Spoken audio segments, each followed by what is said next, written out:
अस्सलाम वालेकुम, बिस्मिल्लाहिर्रहमानिर्रहीम। अदर की बात कर ली, अब देखते हैं कि किस तरह से depending upon clinical uses drugs के नाम याद रखे जा सकते हैं।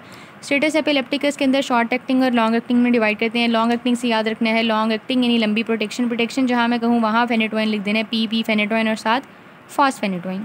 शॉर्ट एक्टिंग के अंदर आए तो क्या होता है कि आपने इसके नाम में एपिलेप्टिकस आ रहा है, आपने याद रखना है कि बंदा खड़ा हुआ था, उसे एकदम से एपिलेप्सी हुई है, वो गिर गया है, उसके हाथ में ग्लास वगैरह था या जो भी वो काम कर रहा था, यानी कोई चीज़ें वगैरह गिर गई हैं, आवाज़ आई है बैम की, तो बैम से याद रखना है डायज़ेपैम लोराज़ेपैम आईवी में देनी है दोनों। लेकिन अगर बच्चे को देनी है तो कोई चीज़ ऐसी बनी होनी चाहिए ना जो कि बच्चे को अट्रैक्ट करे, तो बारबीज़ बनी होनी चाहिए, तो फिनोबार्बिटल।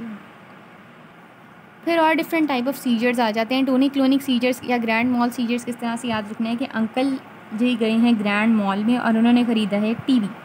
टोनिक का टी और वी से वेलप्रोएट। अब टीवी ख़रीद लिया है तो भाई उन्होंने कहा कि सीसीटीवी कैमरास भी घर में लगवा देता हूँ टीवी की प्रोटेक्शन के लिए।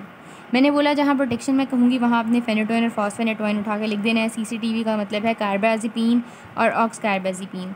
इन दोनों के नाम किस तरह से याद रखने हैं हमने अदर्स वाली वीडियो में बात कर ली। अच्छा, अब क्या था कि टोनिक क्लोनिक के लिए ड्रग ऑफ चॉइस पहले ये हैं। अब कुछ है इन्फेंट्स के लिए ड्रग ऑफ चॉइस फिनोबार्बिटल। क्यों है इन्फेंट्स के लिए? क्योंकि बारबीज़ पसंद है इन्फेंट्स को। प्रीमेडॉन। अच्छा, अगर इन्फेंट्स या किसी बच्चे से काम कराना है तो काम को डन करने के लिए कोई प्रिमिटिव अप्रोच अपनाना पड़ेगी, कोई नाइव अप्रोच अपनाना पड़ेगी, तभी प्रीमेडॉन ड्रग का नाम याद होगा। ठीक है, बैकअप ड्रग की बात करें तो गैबापेंटिन लेमोट्रिजीन। ये अगर हम अदर्स पहले कर लें और उसके बाद इस तरफ आएँ तो ये वो दो ड्रग्स हैं जो कि हमने अदर्स में डिस्कस की हैं। मतलब एंटी सीजर के अलावा और कौन से यूजेस हैं इन्हीं ड्रग्स के, उस वाले टॉपिक में हमने डिस्कस किए हैं, तो उन दोनों को उठा के यहाँ पर लिख दिया।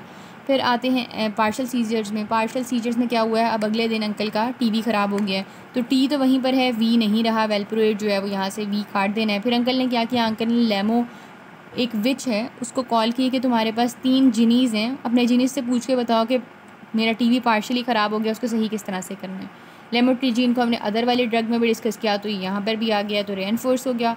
अच्छा, यहाँ पर नीचे हमने गैबापेंटिन और प्री गैबालेंट लिख दिया, दोनों जी वाली जो बहनें थी। ठीक है, पीजीपी जैसे हमने अदर्स में डिस्कस किया, other uses of anti seizures वाले वीडियो में। अच्छा, अब एब्सेंट सीजर्स की बात करें तो ये एक घर है, उसमें 2 आंटी बैठी हुई हैं। यहाँ जो आंटी बैठी हैं वो इस घर की वाली आंटी हैं और दूसरी जो आंटी बैठी हैं वो गेस्ट आंटी हैं।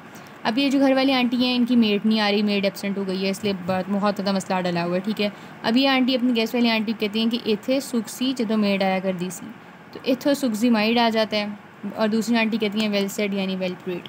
अच्छा, बैकअप में अंदर आए तो यहाँ दोनों का जो बैकअप है ना, मायोक्लोनिक का या एब्सेंट का, उसमें क्लोनाज़ेपैम और लेमोट्रिजीन लिख देना। ठीक है, मतलब किसी तरह से भी याद रखा जा सकता है कि मेड नहीं आई तो वो फिर लेमोविच को आपने कॉल कर लिया, जो भी सीन करना है, और लेमोविच।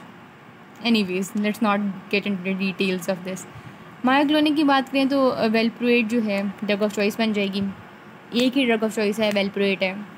ठीक है, यहाँ पर भी थी, यहाँ पर भी थी, तो मायोक्लोनिक में भी वेलप्रोएट लिख दी, और बैकअप में यही वाला लिख देना है। स्टेटस एपिलेप्टिकस की बात हमने कर ली, तो यानी क्लिनिकल यूजेस की बेस पर जो क्लासिफिकेशन है वो याद हो गई।